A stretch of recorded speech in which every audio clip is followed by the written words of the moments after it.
মালিকদের গড়িমসিতেই রাজধানীতে বন্ধ হচ্ছে না সিটিং সার্ভিস। দূরপাল্লার রুটে বাড়তি ভাড়া নিয়ে নৈরাজ্য চলছে।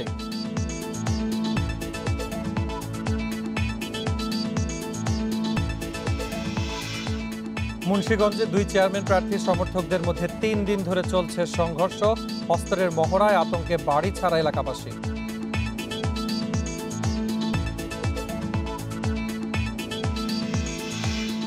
জয়পুরহাটে আবারও সক্রিয় হয়ে উঠেছে কিডনি পাচারকারী চক্র। ফাঁদে পড়ে নিঃস্ব হচ্ছে দরিদ্র মানুষ।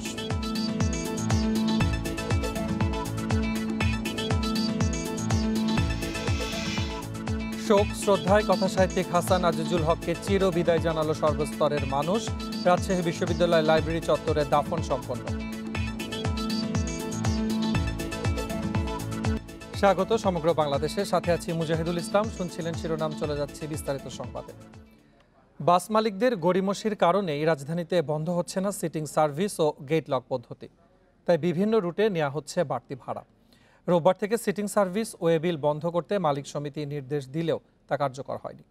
যাত্রীরা বলছেন সর্বনিম্ন ভাড়া 10 টাকা হলেও গেট লক সিটিংয়ের নামে তাদের কাছ থেকে নেওয়া হচ্ছে দ্বিগুণ ভাড়া। সব পরিবহনই চলছে একই নিয়মে। চালক ও তার সহকারীরা বলছেন সংশ্লিষ্ট পরিবহন কোম্পানি থেকে সিটিং সার্ভিস ও বাড়তি ভাড়া নিতে নিষেধ করা হয়নি। পাশাপাশি ওয়েবিল অনুযায়ী পথে পথে চাঁদা দিতে হচ্ছে তাদের। এর আগে 2017 সালেও সিটিং সার্ভিস বন্ধের উদ্যোগ নেওয়া হলেও তা কার্যকর হয়নি। এদিকে বন্দরনগরী চট্টগ্রামেও সিটিং সার্ভিসের নামে বেশি ভাড়া নেওয়া হচ্ছে। সরকারি নির্ধারিত ভাড়ার চেয়ে বেশি নেওয়ার অভিযোগ করছে যাত্রীরা।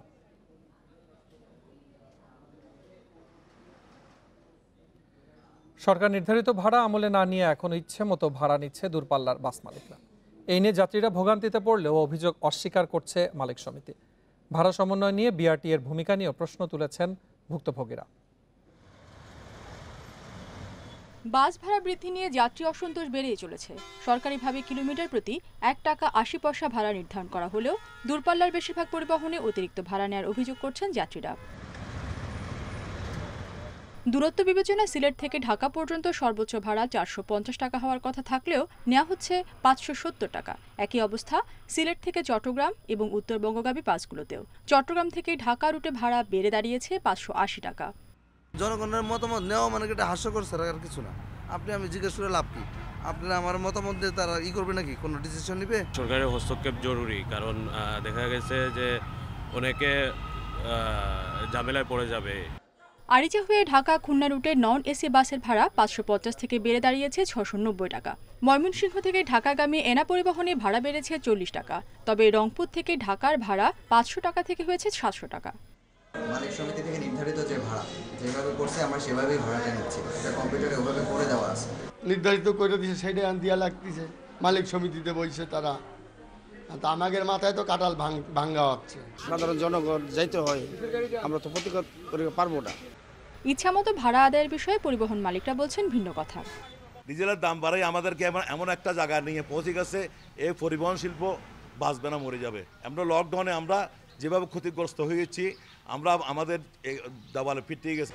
অনেক জেলাতে সিএনজি চালিত পরিবহনেও বাড়তি ভাড়া আদায়ের অভিযোগ করছেন যাত্রীরা। বেশিরভাগ জেলাতেই সরকার নির্ধারিত ভাড়ার তালিকা এখনও টাঙানো হয়নি কোনো পরিবহনে। রেশমি নন্দী, ইন্ডিপেন্ডেন্ট নিউজ।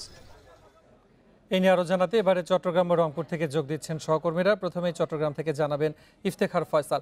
ইফতেখার, আপনি চট্টগ্রামে এই যে ভাড়ার তারতম্য নিয়ে আসলে যাত্রী এবং মালিক সমিতি যারা রয়েছে তাদের মধ্যে কি ধরনের মতামত দেখছেন এবং এটি নিয়ন্ত্রণের ক্ষেত্রে আসলে প্রশাসনের কোনো ধরনের ভূমিকা লক্ষ্য করছেন কিনা? প্রথমে একটি বিষয় বলে রাখি, সেটি হচ্ছে আপনি জানেন দূরপাল্লার বাসের ক্ষেত্রে বিআরটিএ তারা নতুন করে যে ভাড়া নির্ধারণ করেছে তার একটি তালিকা তারা তাদের সাইটে প্রকাশ করেছে। আমরা দেখেছি সেখানে যে চট্টগ্রাম থেকে ঢাকার দূরত্ব বিবেচনা এবং যে টোলগুলো তারা প্রদান করে সেই টোল বিবেচনায় রাখা হয়েছে 567 টাকা করে প্রতি যাত্রীর জন্য ভাড়া নির্ধারণ করা হয়েছে। কিন্তু আমি এই মুহূর্তে আছি চট্টগ্রাম নগরীর গরিবুল্লাহ শাহ মাজার এলাকার যে বাস কাউন্টারগুলোর সামনে। এখানে কিন্তু আমরা দেখতে পাচ্ছি প্রায় প্রতিটি বাস কাউন্টারেই কিন্তু ঢাকার যে ভাড়া সেটি নেওয়া হচ্ছে 580 টাকা, এবং এটি যদি আমরা সরকার নির্ধারিত যে ভাড়া সেই ভাড়ার তুলনায় প্রায় বলা যায় যে 13 টাকা বেশি। তো একই ধরনের চিত্র কিন্তু আমরা চট্টগ্রাম নগরী থেকে যে বিভিন্ন জায়গার যে দূরপাল্লার যানবাহনগুলো চলে সেখানে কিন্তু প্রায় সবখানেই একই ধরনের চিত্র আমরা দেখতে পেয়েছি। বিশেষ করে ঢাকা চট্টগ্রাম মহাসড়কে এই যে বাড়তি ভাড়া নেওয়ার যে প্রবণতা সেটি কিছুটা কম হলেও আমরা দেখেছি যে চট্টগ্রাম কক্সবাজার মহাসড়কের ক্ষেত্রে কিন্তু দূরত্ব বিবেচনায় ভাড়া কিন্তু 300 টাকারও কম হওয়ার কথা, কিন্তু আমরা দেখছি সেখানে এখন প্রায় আগের ভাড়া যেটি 250 টাকা ছিল সেটি 100 টাকা বাড়িয়ে 350 টাকা করা হয়েছে। তো এই যে কি কারণে ভাড়াগুলো বাড়ানো হয়েছে এটি নিয়ে কিন্তু আমরা কোনো কাউন্টারগুলোতে কিন্তু কোনো সদুত্তর কিন্তু নেই। যদিও ঢাকায় যেই ঢাকা চট্টগ্রাম রুটে ভাড়া বাড়ানোর ক্ষেত্রে আমরা অধিকাংশ কাউন্টারে কোনো জবাব না পেলেও আমরা একটি পরিবহনের একজন কর্মকর্তা তিনি জানাচ্ছিলেন সরকার যেই বাসের যেই ভাড়াটি নির্ধারণ করেছেন সেটি হচ্ছে একটি বাসের 40 আসন বিবেচনায়, কিন্তু তারা যেই বাসগুলো চালায় সেগুলো অনেক সময় দেখা গেছে যে 28 থেকে 30 আসনের হওয়ার কারণে তারা কিন্তু যেই টোলের পরিমাণটি কিছুটা যাত্রী প্রতি বেড়ে যায়, যার কারণে তাদেরকে বাড়তি ভাড়া নেওয়া হয়। কিন্তু কক্সবাজারের ক্ষেত্রে তাদের কোনো সদুত্তর নেই। তো একই ধরনের চিত্র কেবল দূরপাল্লার যানবাহনে নয়, একই ধরনের চিত্র আমরা দেখেছি নগরের অভ্যন্তরে যেসব যানবাহনগুলো চলাচল করে সেই ক্ষেত্রে। যদিও মেট্রোপলিটন পুলিশ এবং বিআরটি এর উদ্যোগে আমরা দেখেছি যে রাস্তায় বিভিন্ন স্টিকার লাগানো হচ্ছে যে কোনটি ডিজেল চালিত কোনটি সিএনজি চালিত, কিন্তু এরপরও আমরা দেখেছি সিএনজি চালিত অনেক যানবাহনও এখনও যে বাড়তি যে ভাড়া নির্ধারণ করা হয়েছে সেই নির্ধারিত ভাড়া অনুযায়ী যাত্রীদের কাছ থেকে টাকা আদায় করছে। তো এই বিষয়গুলো তদারকির জন্য যদিও বিআরটি এর বিভিন্ন অভিযান গত কয়েকদিন ধরে আমরা চলতে দেখছি, কিন্তু বেশিরভাগ ক্ষেত্রে এই অভিযান সীমাবদ্ধ ছিল যে সিএনজি চালিত কোনো যানবাহন যে কোনো বাড়তি ভাড়া নিচ্ছে কিনা এতটুকুই সীমাবদ্ধ ছিল। কিন্তু দূরপাল্লার যে যানবাহনগুলোতে সরকার নির্ধারিত ভাড়ার চেয়ে যে বেশি ভাড়া নেওয়া হচ্ছে এই বিষয়গুলো নিয়ে কিন্তু কোনো অভিযানের খুব একটা তৎপরতা কিন্তু আমরা দেখতে পাইনি। আর পরিবহন মালিকরা বারবারই অস্বীকার করে আসছেন, তারা বলছেন যে তারা বাড়তি ভাড়া নিচ্ছেন না এমনটি বলছেন, এবং তারা যদিও আজকে সকালেও আমাদেরকে একজন পরিবহন নেতা তিনি দাবি করেছেন যে প্রত্যেকটি বাসে তারা ভাড়ার তালিকা টাঙিয়ে দিয়েছেন। কিন্তু এই মুহূর্তে আমি গরিবুল্লাহ শাহ মাজার এলাকায় আসার পর এখানে বেশ কয়েকটি বাস দেখেছি, কিন্তু কোনো বাসে কিন্তু আমরা ভাড়ার যে তালিকা সেই তালিকায় কিন্তু এমনকি কোনো কাউন্টারও আমরা দেখতে পাইনি। তো এই ধরনের একটি পরস্পর যে বৈপরীত্যমূলক অবস্থানের মধ্যেই আমরা দেখেছি যে যাত্রীরা নানা ভোগান্তির শিকার হচ্ছে এবং তারা অনেকটাই তাদের গন্তব্য যেতে তাদের যে বাস মালিকদের যে নির্ধারণ করে দেওয়া ভাড়া সেটি দিতে তারা বাধ্য হচ্ছেন, এবং তারা যাতে এই সমস্যা থেকে সুরাহা পান এবং এই সমস্যা থেকে মুক্তি পান সেজন্য সরকারের যেসব তদারকির জন্য দায়িত্বে নিয়োজিত প্রশাসন রয়েছে তারা যাতে আরও সক্রিয় হন এবং বাস কাউন্টারগুলোতে নিয়মিত এই যে তদারকি কার্যক্রম যে অব্যাহত রাখেন এমনটি তারা দাবি তুলেছেন। তো এই ছিল মোটামুটি চট্টগ্রামের খবর। চট্টগ্রাম থেকে যোগ দিয়েছিলেন সহকর্মী ইফতেখার ফয়সাল। এই মুহূর্তে আমাদের সাথে আছেন রংপুর থেকে যোগ দিবেন সহকর্মী নজরুল ইসলাম। নজরুল, আমরা চট্টগ্রামের বিষয়ে যেমনটি জানছিলাম যে সেখানে দুটি রুট রয়েছে, চট্টগ্রাম কক্সবাজার এবং চট্টগ্রাম ঢাকা, এবং দুটি জায়গাতেই এই ভাড়ার তারতম্য রয়েছে। একইভাবে আসলে রংপুর থেকে উত্তরবঙ্গগামী এবং রংপুর থেকে ঢাকাগামী ভাড়ার পার্থক্য আপনি কেমন দেখছেন, এবং সেই ভাড়া বৃদ্ধির ক্ষেত্রে তারা আসলে কি কি ধরনের বক্তব্য রাখছে মালিক সমিতির পক্ষ থেকে, বিস্তারিত জানাবেন আমাদেরকে। আমি ইফতেখার ফয়সালের যে বক্তব্যটি শুনলাম, আসলে ওখানে কিন্তু আমরা দেখেছি যে ভাড়ার সংখ্যাটা বাড়ানোর সংখ্যাটা কি আসলে কম, রংপুরে কিন্তু বেশি। আমরা দেখেছি রংপুর থেকে ঢাকার যে দূরত্ব এই দূরত্ব অনুযায়ী কিন্তু ভাড়া বাড়তি হওয়ার কথা ছিল 100 টাকা, সেখানে কিন্তু 200 টাকা নেওয়া হচ্ছে। আর একটা বিষয় জানিয়ে রেখেছি, এটি আসলে বাস মালিক কর্তৃপক্ষ সেটি কিন্তু করেছেন, এটিকে আসলে বলা হচ্ছে শ্রমিকদের পক্ষ থেকে। শ্রমিকরা দাবি করছেন যে তাদের কিন্তু কোনো বেতন বাড়া হয়নি এবং তারা অর্থাৎ বাস মালিকরা তারা কিন্তু ভাড়া বাড়িয়ে দিচ্ছেন, তাদের সঙ্গে যাত্রীদের যে বিতন্ত এটা কিন্তু হয়ে থাকে রাস্তাঘাটে, এটি আসলে বলা হচ্ছে শ্রমিকদের পক্ষ থেকে। এবং যারা যাত্রী রয়েছেন তাদের দাবি রয়েছে যে এই যে ভাড়া বাড়ার কারণে এটি কিন্তু যে ভাড়া বাড়াক, তেলের দাম বাড়াক, যেটি বাড়াক না কেন সবকিছু অর্থাৎ জনগণের উপরেই কিন্তু এটি অর্থাৎ বর্তায়, অর্থাৎ জনগণে কিন্তু এটি দিয়ে থাকে। তবে আমি যদি একটু দেখাই যে চিত্র, রংপুর বাস টার্মিনাল রয়েছে, এটি কেন্দ্রীয় বাস টার্মিনাল, এখান থেকে কিন্তু ঢাকা, চট্টগ্রাম অর্থাৎ সিলেটের যে গাড়িগুলো এখান থেকে যায়। তাই ভাড়া অনুযায়ী আমি দেখেছি যে ঢাকার ভাড়া আগে ছিল 490 টাকা কি 500 টাকা, এখন কিন্তু সেটি হয়েছে 700 টাকা, অর্থাৎ 200 টাকা বাড়িয়ে দেওয়া হয়েছে, কিন্তু এটি 15 টাকা তেলের লিটার অনুযায়ী বাড়তি অনুযায়ী। তবে সব মিলিয়ে আমি দেখি আরেকটা বিষয় জানিয়ে রেখেছি, এখানে কিন্তু অনেক গাড়ি চলে কিন্তু সিএনজিতে, সিএনজি গাড়ি কিন্তু এখনো ভাড়া নির্ধারণ করা হয়নি, কিন্তু সেটি কিন্তু যে ভাড়া আগের যে ভাড়া সেই ভাড়ায় কিন্তু নেওয়া হচ্ছে।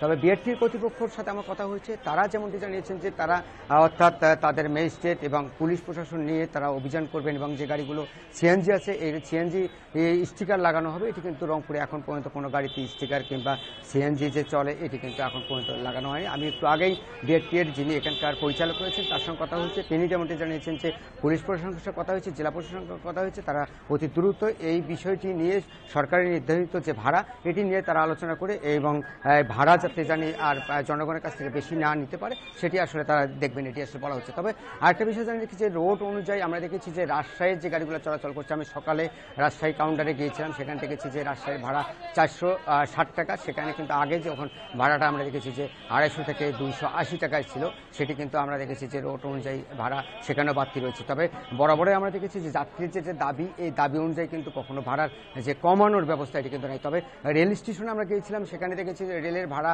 না বাড়ার কারণে এবং আগের ভাড়া থাকার কারণে সেখানে উপচে পড়া ভিড় মানুষ কিন্তু রেলে যাতায়াত করতে। তারপরে কিন্তু আমরা দেখেছি রংপুর থেকে একটি ট্রেন চলার কারণে কিন্তু সেখানে যাত্রীরা সিট পাচ্ছে না কিংবা তাদের সিট যে আসন এটি কিন্তু তা না পাওয়ার কারণে বাসেই তাদের যেতে হয় ঢাকা, চট্টগ্রাম, সিলেটে। এটি আসলে যাত্রীরা তারা দাবি করছেন, বলছেন যে তারা খুব দুর্ভোগে এবং কষ্টে রয়েছেন ঢাকা থেকে যাতায়াত বিষয়গুলো নিয়ে। এদিক দিয়ে তো রাস্তার যে যানজট থাকে এবং ঢাকাতে যেতেই রংপুর থেকে প্রায় 12 থেকে 13 ঘন্টা সময় লেগে যাচ্ছে এখন বিভিন্ন জায়গায় জামে পড়ার কারণে। এই কারণেই কিন্তু যাত্রীদের আরেকটা দুর্ভোগ এবং ভোগান্তির শিকার হতে হচ্ছে। তবে সব মিলিয়ে জানা গেছে যেটি অর্থাৎ মালিক শ্রমিক যে বৈঠক করেছেন, এই বৈঠকের পরে কিন্তু শ্রমিকরা কিন্তু মালিকের কাছে দাবি করছেন, আমি একটু আগে শ্রমিকের নেতার সঙ্গে কথা বলেছি, তারা দাবি করছেন যে তাদের বেতন বাড়ার জন্য এবং তাদের যে পরিশ্রমের যে মজুরি এটি বাড়ার জন্য, কিন্তু তা বাড়া নেই, আগে যা ছিল তাই কিন্তু এখনো আছে। সব মিলিয়ে দেখা যাচ্ছে যে লাভবান হচ্ছে এক শ্রেণীর মালিক, যারা বাস মালিক তারা, আর দুর্ভোগে পড়ছেন যাত্রীরা এবং শ্রমিকরা। নজরুল ইসলাম এবং ইফতেখার ফয়সাল, আপনাদের দুজনকে ধন্যবাদ জানাচ্ছি আমাদের সাথে যোগ দেওয়ার জন্য। তৃতীয় দফার ইউপি নির্বাচনকে কেন্দ্র করে মুন্সিগঞ্জ সদরের মোল্লাকান্দিতে আওয়ামী লীগ ও বিদ্রোহী প্রার্থীর সমর্থকদের মধ্যে দফায় দফায় সংঘর্ষ হচ্ছে গত 3 দিন ধরে। দেশীয় অস্ত্রের মহড়ায় আতঙ্কে বাড়ি ছাড়া কয়েক গ্রামের মানুষ। পরিস্থিতি নিয়ন্ত্রণে অতিরিক্ত পুলিশ মোতায়েন করা হলেও সংঘর্ষ চলছে। দেশীয় অস্ত্র নিয়ে প্রকাশ্যে এমন মহড়া মুন্সিগঞ্জ সদর উপজেলা চরাঞ্চলের মোল্লাকান্দিতে। আসন্ন ইউনিয়ন পরিষদ নির্বাচনকে কেন্দ্র করে 2 চেয়ারম্যান প্রার্থীর সমর্থকদের মধ্যে গত রোববার সকাল থেকে শুরু হয় ধাওয়া পাল্টা ধাওয়া।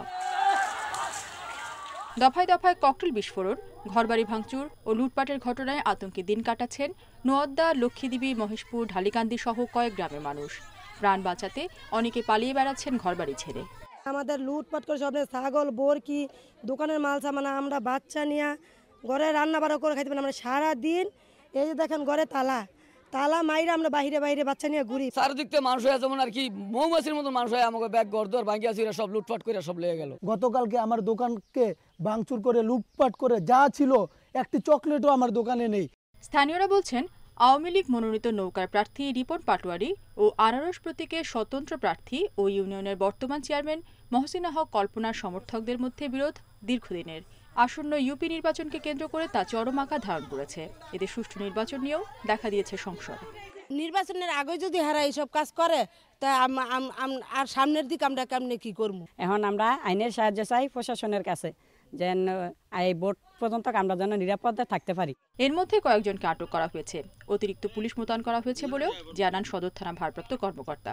অনেকে গ্রেফতার করতে সক্ষম হয়েছি এবং বিভিন্ন ফুটেজ দেখে অন্যান্যদের গ্রেফতারের চেষ্টা অব্যাহত হয়েছে। শান্তিপূর্ণ নির্বাচন করার জন্য যা যা করণীয় আমরা বাংলাদেশ পুলিশের পক্ষ থেকে আমরা করব।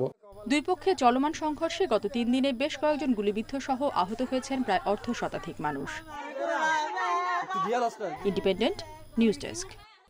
এসএসসি ও সমমানের পরীক্ষা 8 মাস দেরিতে শুরু হলেও আগামী বছর সমন্বয় করা হবে বলে জানিয়েছেন শিক্ষামন্ত্রী ডাক্তার দীপুমণি।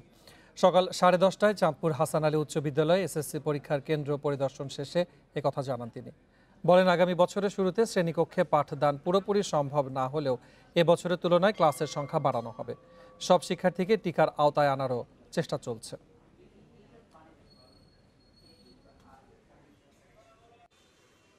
বছরের গোড়ায় আমরা শুরু করতে চেষ্টা করব, এই বছর যেভাবে চলছে তার থেকে হয়তো আরেকটু বাড়াবার চেষ্টা করব, কিন্তু একদম পুরোপুরি পরিস্থিতি স্বাভাবিক না হওয়া পর্যন্ত একদম 16 আনা স্বাভাবিক সবাই ক্লাস করবে সে অবস্থায় যাওয়া একটু শক্ত হবে। মেজর অবসরপ্রাপ্ত সিনহা হত্যা মামলায় ৭ম দফার দ্বিতীয় দিনের সাক্ষ্য গ্রহণ চলছে। আজ 2 জন সাক্ষীকে আদালতে হাজির করা হয়েছে বলে জানিয়েছেন রাষ্ট্রপক্ষের আইনজীবী। তারা হলেন তদন্তকারী কর্মকর্তা এএসপি জামিলুল হক ও তদন্তকারী কর্মকর্তা সিনিয়র এএসপি মোহাম্মদ খায়রুল ইসলাম। এর আগে সাক্ষ্য গ্রহণ উপলক্ষে সকাল 9:30টায় টেকনাফ থানার বরখাস্ত ওসি প্রদীপ কুমার দাস, লিয়াকত আলী সহ 15 আসামিকে আদালতে হাজির করা হয়। এ সময় আদালত প্রাঙ্গণে জোরদার করা হয় নিরাপত্তা। 7ম দফার সাক্ষ্য গ্রহণের প্রথম দিন 5 জনের জেরা শেষ হয়। মামলায় এ পর্যন্ত 65 জন সাক্ষীর সাক্ষ্য গ্রহণ শেষ হয়েছে। মোট সাক্ষীর সংখ্যা 83 জন। বর্তমানে মামলায় 15 আসামি কারাগারে আছেন।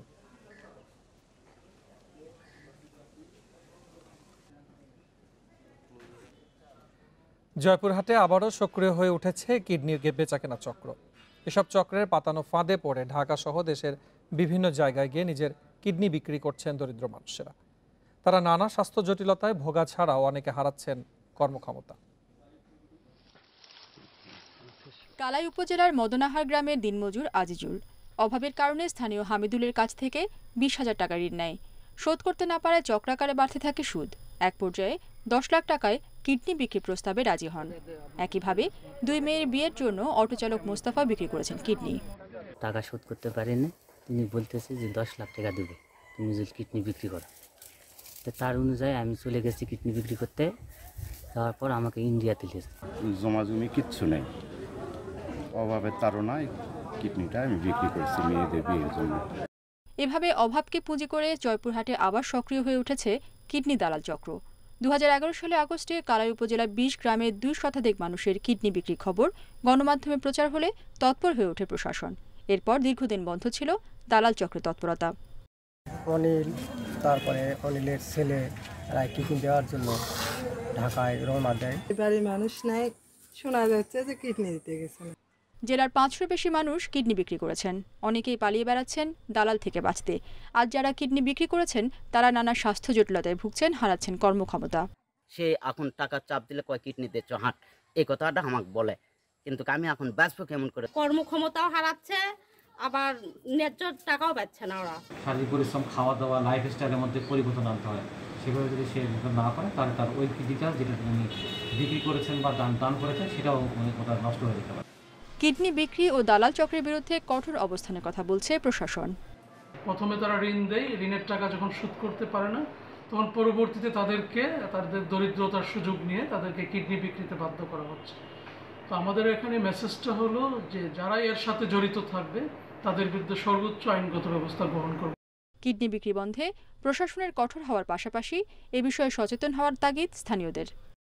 Independent News desk. এই নিয়ে আরও জানাতে এবারে জয়পুরহাট থেকে যোগ দিচ্ছেন সহকর্মী আব্দুল মোমেন মনি।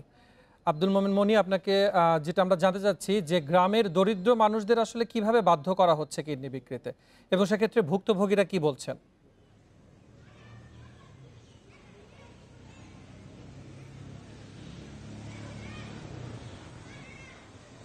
ধন্যবাদ আপনাকে। এই কিডনি বিক্রির এই চক্রটা সক্রিয় হয় 2011 সাল থেকে। তারপরে কিন্তু 2011-12 সালের পর থেকে প্রশাসনিক তৎপরতা বৃদ্ধি পেলে এই কিডনি চক্রের কিছুটা ঝিমিয়ে পড়ে। তারপরে আবারও বর্তমানে সক্রিয় হয়েছে। তখন শুরুর দিকে ছিল প্রায় 50 জন, এখন প্রায় 5 শতাধিকেরও বেশি দাঁড়িয়েছে।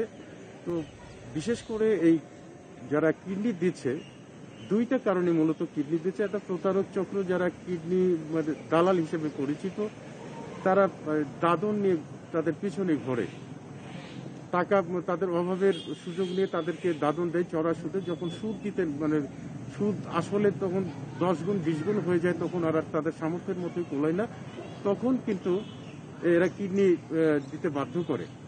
এই তারপরে আরেকটা আছে এই দেশে, বিশেষ করে অভাব যতটা তার আরও পাশাপাশি আছে সরকারের উন্নয়ন, যে দৃশ্যমান যে উন্নয়নই, এই গ্রামগঞ্জ পর্যন্ত কিন্তু পাকা বাড়ি, গাড়ি এগুলো ছড়ে গেছে। এই যারা একসময় সমবয়সী যারা ছিল, সম অর্থের যারা মালিক ছিল, তাদের মধ্যে অনেকেই ধনী হয়ে গেছে, অর্থবিত্তশালী হয়ে গেছে। তাদের সাথে থেকেই কিন্তু আবার অনেকেই মুখ থুবড়ে পড়ে গেছে। তো রাতারাতি তাদের একটা বড় হবার একটা প্রবণতাও আছে। প্রথমত এই বড় হওয়ার প্রবণতার কারণে তারা প্রথমে মানে হয়তো সুদ নেই, সুদের উপরে চড়া সুদের উপরে ঋণ নেই। ঋণ যখন সুদ দিতে না পারে তখন তারা কিডনি বিক্রি করে। দালাল চক্র তো সক্রিয় আছেই। এই দালাল চক্রের মানে ফাঁদে পড়ে এ যাবৎ পর্যন্ত এখনো পর্যন্ত কিন্তু জেলা আমরা যেটা মানে সরে জমিনে যেটা দেখেছি, ঘুরে দেখেছি এবং যা শুনেছি তা এখনো পর্যন্ত 30টিরও বেশি পরিবার কিন্তু এখনো ঘর ছাড়া। তাদের মোবাইল নাম্বার বন্ধ, তারা হয় দেশের কোথাও পরীক্ষা নিরীক্ষা করছে অথবা তারা বিদেশে মানে ইতিমধ্যেই কিন্তু চলে গেছে। এই ছিল মানে কিডনি দানের অবস্থা। আর পরবর্তী যেটা যে আপনি বললেন যে প্রশাসনিক তৎপরতা, এ যাবৎ পর্যন্ত প্রায় 1.5 ডজনেরও বেশি কিডনি দালালকে প্রশাসনের শনাক্ত করে তাদের গ্রেফতার করেছে। তারপরে আবার মানে বিশেষ করে আইনি পদক্ষেপ যখন ঝিমে পড়েছে এর মধ্যে আবার কিন্তু সক্রিয় হয়েছে। আবার কিডনি যারা দেয় তারাও কিন্তু আবার দালালে পরিণত হয় টাকার লোভে। সুতরাং এই চক্রকে আর কোনোভাবেই বন্ধ করা যাচ্ছে না। এইটাই এখন পর্যন্ত এলাকাবাসী যারা প্রত্যক্ষদর্শী তারাই কিন্তু আমাদের কাছে এইটুকুই বলেছে। জয়পুরহাট থেকে যোগ দিয়েছিলেন সহকর্মী আব্দুল মোমেন মনি। প্রখ্যাত কথা সাহিত্যিক হাসান আজিজুল হককে তার প্রিয় কর্মস্থল রাজশাহী বিশ্ববিদ্যালয় ক্যাম্পাসে সমাহিত করা হয়েছে। এর আগে দুপুরে রাবির কেন্দ্রীয় শহীদ মিনার প্রাঙ্গণে তাঁর প্রতি শ্রদ্ধা জানায় সর্বস্তরের মানুষ। এর আগে বেলা 11:30টায় তার মরদেহ নেওয়া হয় বিশ্ববিদ্যালয়ের দর্শন বিভাগে, যেখানে তিনি 31 বছর শিক্ষকতা করেন। সর্বস্তরের মানুষের এই ঢল প্রিয় শিক্ষাগুরু, প্রিয় কথা সাহিত্যিকের জন্য। বরেণ্য সাহিত্যিক হাসান আজিজুল হকের প্রতি শেষবারের মতো শ্রদ্ধা জানাতে রাজশাহী বিশ্ববিদ্যালয়ের শহীদ মিনারে ভিড় করেন তারা। মঙ্গলবার দুপুরে রাষ্ট্রপতির পক্ষে বিভাগীয় কমিশনার এবং প্রধানমন্ত্রীর পক্ষে শ্রদ্ধা জানান জেলা প্রশাসক। পরে একে একে শ্রদ্ধা জানানো হয় বিশ্ববিদ্যালয় প্রশাসন সহ বিভিন্ন সামাজিক, সাংস্কৃতিক ও রাজনৈতিক সংগঠনের পক্ষ থেকে। তিনি যে ধারার সাহিত্য রচনা করতেন সেটি একটি আসলে খুবই উচ্চ পর্যায়ের ধ্রুপদ সাহিত্যকর্ম। যেটা নিয়ে চর্চা করতেন সেইটা যদি আমরা আমাদের অন্তরে ধারণ করে চলতে পারি তাহলে হয়তো অনেক দূর পথ আমরা এগিয়ে যাব। শ্রদ্ধা জানাতে যাওয়া মানুষেরা বলেন, হাসান আজিজুল হক ছিলেন বাংলা সাহিত্যের দিকপাল। জাতির ক্রান্তিকালে বলিষ্ঠ ভূমিকা নিয়ে বারবারই তরুণদের পথ দেখিয়েছেন তিনি। পেশাগত জীবনে একজন দার্শনিক ছিলেন, উনি দর্শনের শিক্ষক ছিলেন। উনি ওনার লেখার মধ্যে, উনি সাহিত্যের মধ্যে উনি জীবন দর্শনকে অত্যন্ত চমৎকারভাবে তুলে এনেছেন। শ্রদ্ধার নিবেদন শেষে বাদজোহর বিশ্ববিদ্যালয়ের কেন্দ্রীয় মসজিদে অনুষ্ঠিত হয় হাসান আজিজুল হকের জানাজা। এরপর বিশ্ববিদ্যালয়ের কেন্দ্রীয় গ্রন্থাগারের সামনে সমাহিত করা হয় বরেণ্য কথা সাহিত্যিককে। এ পর্যন্ত যত ধরনের কুপমণ্ডকতা, সাম্প্রদায়িকতা, তার বিরুদ্ধে হাসান স্যার সর্বদাই ছিলেন সোচ্চার। তার আশা ছিল যে একটা শোষণহীন সমাজ বিনির্মাণ। সোমবার রাত 9:15টায় রাজশাহীর নিজ বাসভবনে শেষ নিঃশ্বাস ত্যাগ করেন উপমহাদেশের প্রখ্যাত কথা সাহিত্যিক Hasan Azizul Haq. Independent News desk. বিরতির পর জানুয়ারিতে পানির দাম বাড়ানো হচ্ছে চট্টগ্রামে। উৎপাদন খরচ সমন্বয় এবং ঋণ পরিশোধের কারণ দেখিয়ে দাম 5% বাড়ানোর কথা জানিয়েছে ওয়াসা।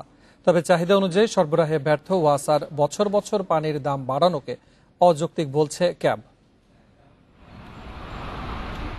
জ্বালানি তেলের দাম বৃদ্ধির রেশ না কাটতেই চট্টগ্রামে পানির দাম বাড়ানোর সিদ্ধান্ত নিয়েছে ওয়াসা। জানুয়ারি থেকে আবাসিক গ্রাহককে প্রতি ইউনিটে বাড়তি 92 পয়সা এবং বাণিজ্যিক গ্রাহককে 1 টাকা 52 পয়সা গুনতে হবে। নগরবাসীর অভিযোগ, ময়লা দুর্গন্ধযুক্ত পানি সরবরাহ ও চাহিদা মতো পানি সরবরাহ না করতে পারলেও দাম বৃদ্ধিতে বেশি মনোযোগী ওয়াসা।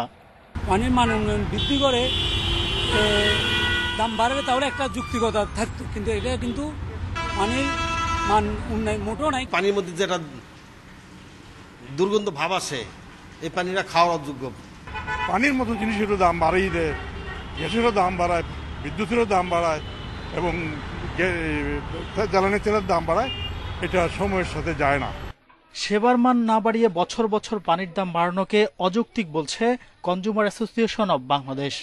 ওয়াসা বোর্ডের মূল কাজটাই যদি হয় পানির মূল্য বৃদ্ধি করা, তাহলে এর চেয়ে দুঃখজনক ঘটনা আর কিছুই হতে পারে না। আমরা মনে করি ওয়াসার যে সামগ্রিক সেবা, সেই সেবার গুণগত মান নিশ্চিত করা, এখানে কোনো অনিয়ম হচ্ছে কিনা বিষয়গুলো দেখাই কিন্তু ওয়াসা বোর্ডের দায়িত্ব ছিল। তবে ওয়াসা বলছে প্রতি 1000 লিটারের উৎপাদন খরচ 16 টাকা হলেও বিক্রি 13 টাকায়। পাশাপাশি ওয়াসার চলমান বিভিন্ন প্রকল্পে কয়েকটি প্রতিষ্ঠানের কাছে দেনার পরিমাণ বাড়ায় বাধ্য হয়ে দাম বাড়াতে হচ্ছে বলে দাবি সংস্থাটির। 2023 সাল থেকে এই চট্টগ্রাম ওয়াসা 34 কোটি টাকা বিদেশি লোনের এক্সট্রা টাকা দিতে হবে, পে করতে হবে 34 কোটি টাকা। তো 34 কোটি টাকা পে করবো কোথা থেকে? আমাদের তো এখন যে টাকাটা আসে সেটা দিয়ে আমাদের খরচ হয় না। সবশেষ 2019 সালে পানির দাম 5% বাড়িয়েছিল চট্টগ্রাম ওয়াসা। নতুন দর অনুযায়ী আবাসিকে প্রতি ইউনিটে 13 টাকা 32 পয়সা এবং বাণিজ্যিকে 31 টাকা 82 পয়সা দিতে হবে গ্রাহককে। Independent News desk. জয়পুরহাটের 5 বিবিতে ইউপি নির্বাচনের সদস্য প্রার্থী আসলেমা বেগম খুশি ও তার পরিবারের উপরে হামলার অভিযোগ পাওয়া গেছে। এই ঘটনার প্রতিবাদে বিক্ষোভ মিছিল ও মানববন্ধন করেছে স্থানীয়রা। দুপুরে রশিদপুর বাজারে বিক্ষোভ মিছিল শেষে ঘণ্টাব্যাপী মানববন্ধন করে তারা। এ সময় ঘটনায় জড়িতদের দ্রুত গ্রেফতারের দাবি জানানো হয়। বিক্ষোভকারীরা জানান, এলাকায় বেশ জনপ্রিয় খুশিকে ইউপি নির্বাচনে সদস্য পদের সমর্থন দিয়ে তার পক্ষে প্রচারণা চালানো হচ্ছিল। এর জেরে প্রতিপক্ষের লোকজন গত 9 নভেম্বর তার পরিবারের উপরে হামলা চালায়। সে সময় খুশি সহ পরিবারের 3 সদস্য আহত হন। এই ঘটনায় 10 নভেম্বর মামলা হলেও এখন পর্যন্ত কাউকে গ্রেফতার করতে পারেনি পুলিশ।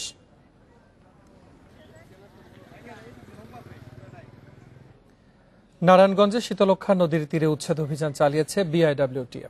আজ নিতাইগঞ্জ ও আলামিন নগর এলাকায় একটি 3তলা ভবন, 3টি গোডাউন সহ কাঁচা পাকা 26টি অবৈধ স্থাপনা উচ্ছেদ করা হয়েছে। সকাল থেকে এই অভিযান পরিচালনা করেন বিআইডব্লিউটিএর নির্বাহী ম্যাজিস্ট্রেট শোভন রাংসা। দিনব্যাপী চলা অভিযানে বিভিন্ন অবৈধ স্থাপনা উচ্ছেদ করে ভ্রাম্যমাণ আদালত। কর্তৃপক্ষ জানায়, শীতলক্ষ্যার উভয় তীরে দ্রুত ওয়াকওয়ে নির্মাণের কাজ শুরু হবে। তবে বেশ কিছু প্রতিষ্ঠানের কারণে প্রতিবন্ধকতা সৃষ্টি হচ্ছে। নদী তীরের ভূমি উদ্ধার করে দ্রুত নির্মাণ কাজ শুরু হবে। পর্যায়ক্রমে নদীর দুই পাশে অবৈধভাবে গড়ে ওঠা সব স্থাপনা উচ্ছেদ করা হবে বলে জানিয়েছে বিআইডব্লিউটিএ।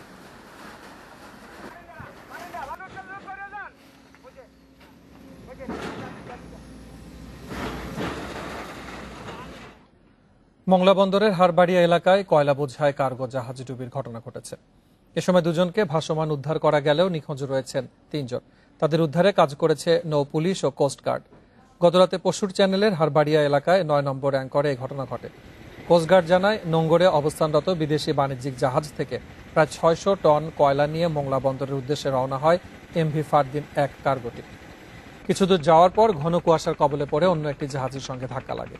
এতে ঘটনাস্থলে ডুবে যায় সেটি। খবর পেয়ে ঘটনাস্থলে পৌঁছে উদ্ধার তৎপরতা শুরু করে কোস্টগার্ড, নৌ পুলিশ ও বন্দর কর্তৃপক্ষ।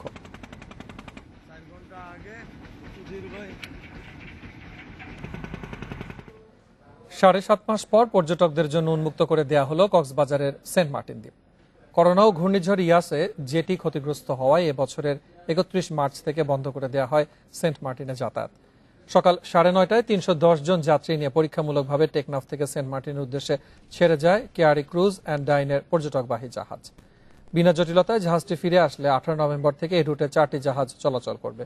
শ্রেণীভেদে ভাড়া পড়বে 1100 থেকে 2500 টাকা পর্যন্ত।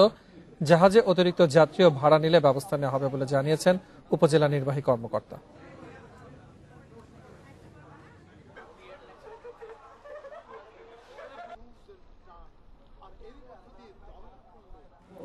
লক্ষ্মীপুরের তোরাবগঞ্জে দাঁড়িয়ে থাকা যাত্রীবাহী মাইক্রোবাস ও অটোরিকশাতে বাসের ধাক্কায় আহত হয়েছেন 10 জন। এদের মধ্যে 5 জনের অবস্থা আশঙ্কাজনক। পুলিশ জানায়, দুপুরে লক্ষ্মীপুর থেকে আজাদ পরিবহনের যাত্রীবাহী বাস রামগতির দিকে যাচ্ছিল। সে সময় বাসটি তোরাবগঞ্জ বাজারে পৌঁছালে যাত্রী নিয়ে দাঁড়িয়ে থাকা অটোরিকশা ও মাইক্রোবাসকে চাপা দেয়।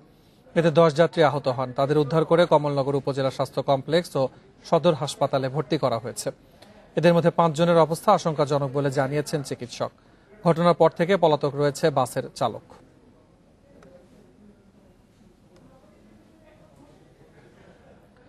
টাঙ্গাইল সদর উপজেলায় বিদ্যুৎস্পৃষ্ট হয়ে বাবা ছেলের মৃত্যু হয়েছে। ভোরে ঘারিন্দা ইউনিয়নের গোসাই জোয়াইর গ্রামে এই দুর্ঘটনা ঘটে। নিহতরা হলেন ওই গ্রামের মোহাম্মদ আইনুদ্দিন ও তার ছেলে আনোয়ার হোসেন। স্থানীয়রা জানান, গতকাল আনোয়ার হোসেন নতুন ব্যাটারি চালিত অটোরিকশাটি বাড়িতেই চার্জ দিয়ে রাখেন। ভোরে চার্জ খুলতে গেলে তিনি বিদ্যুতের তারে জড়িয়ে পড়েন। এ সময় তার বাবা আইনুদ্দিন গিয়ে তাকে স্পর্শ করলে তিনিও বিদ্যুৎস্পৃষ্ট হন। পরে টাঙ্গাইল জেনারেল হাসপাতালে নিয়ে গেলে তাদের মৃত ঘোষণা করেন চিকিৎসক।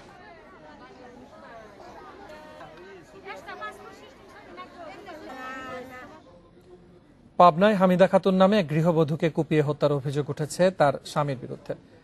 হত্যার পর তার দেহ থেকে হাত পা বিচ্ছিন্ন করা হয়। এই ঘটনার পর থেকে পলাতক রয়েছে স্বামী তেজেম মোল্লা। মঙ্গলবার ভোরে সদর উপজেলার মালিগাছা ইউনিয়নের ফলিয়া গ্রামে এই হত্যাকাণ্ডের ঘটনা ঘটে। নিহতের পরিবার জানায়, হামিদার স্বামী তেজেম মোল্লা পরকীয়ার সম্পর্কে জড়িয়ে পড়েন। এ বিষয় নিয়ে বেশ কিছুদিন ধরে হামিদার সাথে তার স্বামী তেজেম মোল্লার কলহ চলছিল। এরই জেরে কথা কাটাকাটির এক পর্যায়ে হামিদাকে কুপিয়ে হত্যা করে তেজেম মোল্লা। পরে তার এক হাত ও দুই পা শরীর থেকে বিচ্ছিন্ন করে। পরে ফোন দিয়ে হামিদার বোনকে হত্যার বিষয়টি জানিয়ে পালিয়ে যায় তেজেম মোল্লা। পুলিশে খবর দিলে ঘটনাস্থল থেকে মরদেহ উদ্ধার করে ময়নাতদন্তের জন্য পাবনা জেনারেল হাসপাতাল মর্গে পাঠানো হয়েছে।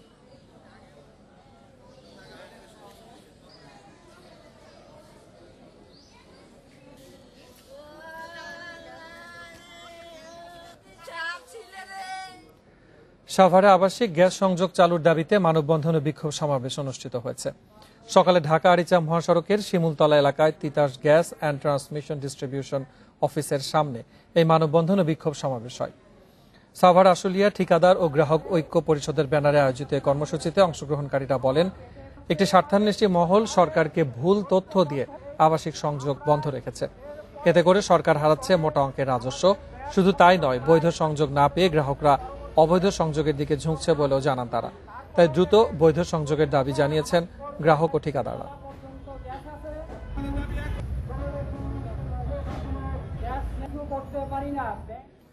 কুড়িগ্রামের ফুলবাড়ির বারোমাসিয়া নদীর উপরে স্থায়ী সেতু না থাকায় চরম দুর্ভোগে রয়েছেন লক্ষাধিক মানুষ। প্রতি বছর স্থানীয়ভাবে বাঁশের সাঁকো তৈরি করে পারাপারের কাজ চললেও বর্ষা মৌসুমে তাদের বিপাকে পড়তে হয়। নদী পারাপারে সেতু নির্মাণে সংশ্লিষ্ট কর্তৃপক্ষ কার্যকর উদ্যোগ না নেয়ায় হতাশ এলাকাবাসী। ভারতের কোচবিহার জেলার সীমান্তবর্তী মরাকটি গ্রাম দিয়ে বাংলাদেশে প্রবেশ করেছে বাণীদহ বা বারোমাসিয়া নদী। কুড়িগ্রামের ফুলবাড়ি দিয়ে নদীটি প্রবেশ করে ধরলা নদীতে গিয়ে মিশে গেছে। এই নদীর উপর চলাচলের জন্য দুটি বাঁশের সাঁকোই এবার বন্যায় ভেঙে যায়। একটি সাঁকো স্থানীয়দের উদ্যোগে মেরামত করা হলেও শিমুলবাড়ি এলাকার নবিউলের ঘাটের 120 ফুট দৈর্ঘ্যের বাঁশের সাঁকোটির এখন ভয়াবহ অবস্থা। ঝুঁকিপূর্ণ এই সাঁকো দিয়ে তারপরও পারাপার করছে মানুষ। প্রায়ই ঘটছে নানা দুর্ঘটনা। বাঁশ কালেকশন করে আমরা বাঁশের সাঁকো দিছি, এবার ভেঙে গেছে, খুব কষ্ট। যখন বন্যা হয় তখন এই চাঙড়া ভাঙি যায়, মানুষের যাওয়া আসা খুব অসুবিধা হয়, নৌকা নাই। আমরা খুব অসুবিধার মধ্য দিয়ে দিনাতিপাত করতেছি। তো যদি একটু সরকার শুভ দৃষ্টি দেয় তাহলে আমাদের লোকজনগুলো খুবই উপকৃত হবে। ফুলবাড়ি উপজেলা নির্বাহী অফিসার জানান, এরই মধ্যে জনদুর্ভোগ কমাতে জরাজীর্ণ সেতু দুটি মেরামতের উদ্যোগ নেওয়া হয়েছে। ফুলসাগর লেকের উপর একটা সাঁকো এরকম ক্ষতিগ্রস্ত হয়েছে, সেখানে আমরা অলরেডি সেই ক্ষতি মেরামতের কাজে হাত দিয়েছি। 2-1 দিনের মধ্যে সেটা শেষ হবে এবং জনদুর্ভোগ অচিরেই লাঘব হবে। পাশাপাশি চরধুনিরামে একটা বাঁশের সাঁকো এরকম আমাদের নজরে এসছে। এটা আমরা আমাদের এই অর্থ বছরের বার্ষিক উন্নয়ন কর্মসূচিতে সেটা অন্তর্ভুক্ত করেছি। অচিরেই সেখানেও কাজ শুরু হবে। উপজেলার এই নদীর উপর আরো 5টি স্থানে এমন নড়বড়ে বাঁশের সাঁকো রয়েছে, যেখানে চলাচল করছে হাজারো মানুষ। Independent News desk. নির্ধারিত সময়ের 2 বছর পেরিয়ে গেলেও শেষ হয়নি সিলেটের ঐতিহাসিক ধোপা দিঘির সংস্কার কাজ। এতে ক্ষোভ জানিয়েছেন নগরবাসী। সিটি কর্পোরেশন বলছে, সীমানা সংক্রান্ত জটিলতা আর করোনার কারণে কাজ শেষ করা যায়নি। তবে খুব শীঘ্রই কাজ শেষ করে তা নগরবাসীর জন্য উন্মুক্ত করে দেওয়া হবে। সিলেট নগরীর সবগুলো দিঘি এখন বিলুপ্ত প্রায়। এর মধ্যে যে 2-1টি দৃশ্যমান, সেগুলো রক্ষায় উদ্যোগ নেয় সিটি কর্পোরেশন। 2018 সালে প্রায় 4 একর আয়তনের ধোপা দিঘির সংস্কার কাজ শুরু হয়, যা শেষ হওয়ার কথা ছিল 2019 সালের নভেম্বরে। কিন্তু 2 বছর পার হলেও শেষ হয়নি সংস্কার। এতে ক্ষোভ জানিয়েছে স্থানীয়রা। আর 2 বছর আগে সেই কাজটি শেষ হওয়ার কথা ছিল, কিন্তু আজও শেষ হচ্ছে না। সেই বিষয়টি আমাদের মাঝে একটি প্রশ্ন থেকে যায়। সিলেট সিটি কর্পোরেশনের এই কাজের দীর্ঘসূত্রিতা কোনো কারণ দেখি না। এটা করোনাকালীন সময়েও কিন্তু সিলেট সিটি কর্পোরেশনের উন্নয়ন কাজ চলেছে। প্রায় 22 কোটি টাকার এই প্রকল্পে অর্থায়ন করে ভারত সরকার, কিন্তু নির্ধারিত সময়ে কাজ শেষ না হওয়ার কারণ হিসেবে করোনার প্রভাব ও সীমানা জটিলতাকে দায়ী করেছে সিটি কর্পোরেশন। কোভিডের কারণে কাজগুলো একটু স্লো হয়েছে। বাই দিস টাইম আমাদের সময় বাড়ানোর জন্য আমরা ইন্ডিয়ান হাইকমিশনের সিটি দেওয়ার প্রেক্ষিতে ওনারা আমাদের এই প্রজেক্টের মেয়াদ ডিসেম্বর 2021 পর্যন্ত বৃদ্ধি করেছে। তবে মেয়রের দাবি, দিঘির সংস্কার কাজ শেষ, এখন চলছে শোভাবর্ধনের কাজ। এবছরই নগরবাসীর জন্য উন্মুক্ত হবে ধোপা দিঘি।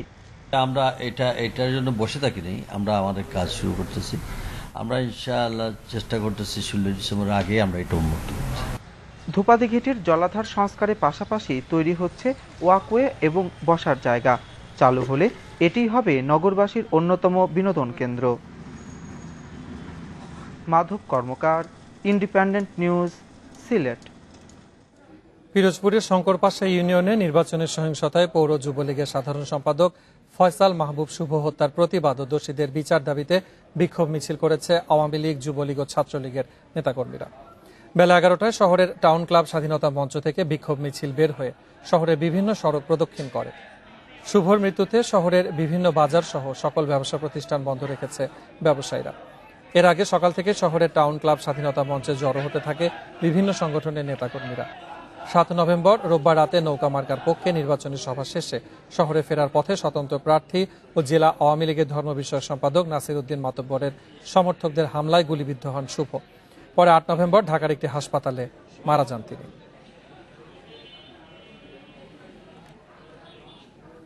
এই ছিল আজকে সমগ্র বাংলাদেশ। এছাড়া ইন্ডিপেন্ডেন্ট টেলিভিশনের সব খবর বিস্তারিত জানতে চোখ রাখুন ফেসবুক, ইউটিউব, টুইটারে। আমন্ত্রণ আমাদের পরবর্তী আয়োজনে।